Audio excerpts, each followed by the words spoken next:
अस्सलामुअलैकुम फ्रेंड्स, मैं हूं फ़रा मिर्ज़ा। आप देख रहे हैं कुकिंग बाय फ़रा मिर्ज़ा। रमज़ान की आमद है और दही बल्ले ना बने रमज़ान में ये हो नहीं सकता। चले आए चलते हैं रेसिपी की तरफ। मैं आज आपको बनाना बता रही हूं दही फुल्कियां। दही फुल्कियां बनाने के लिए 1 पाव मैंने बेसन लिया है। हाफ़ टी स्पून इसमें अजवाइन डाल दूंगी, ये कुटी हुई अजवाइन है।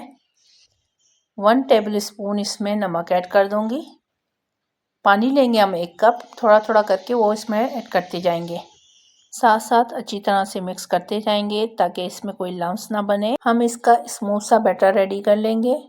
हम इसकी अच्छी तरह से मिक्सिंग कर लेंगे ताकि जब हम इसकी फुल्कियाँ बनाएंगे तो कोई लम्स ना रहे।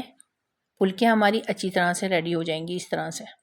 तकरीबन 2 पिंच के करीब हम इसमें मीठा सोडा ऐड कर देंगे। मीठा सोडा हम इसलिए ऐड कर रहे हैं इसके अंदर ताकि हमारी फुल्कियाँ फूली फूली और क्रिस्पी रेडी हों। बैटर हमारा रेडी हो चुका है। अब हमने ऑयल गरम कर लिया है और इसमें ये ऐड कर देंगे। मैंने एक केचप की बोतल ली थी और इसकी मदद से मैं ये फुल्कियाँ तैयार कर रही हूँ। आप भी इसी तरह से बना लीजिएगा, बहुत अच्छी तैयार होंगी ये।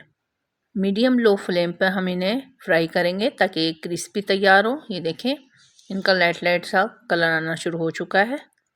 ये देखिए फुल्कियाँ हमारी रेडी हो चुकी हैं। कितना ज़बरदस्त सा गोल्डन कलर आया है इसका। अब हम इन्हें निकाल लेते हैं। आप इन फुल्कियों को बनाकर 1-2 महीने के लिए स्टोर करके रख सकते हैं, ये ख़राब नहीं होंगी।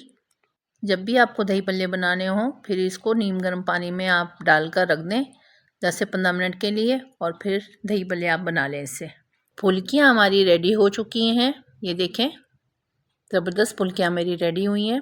उम्मीद है आज की रेसिपी भी आपको बहुत ज़्यादा पसंद आई होगी। देखिए मैं आपको तोड़ के दिखाती हूँ कितनी क्रिस्पी हमारी ये फुल्कियाँ रेडी हुई हैं।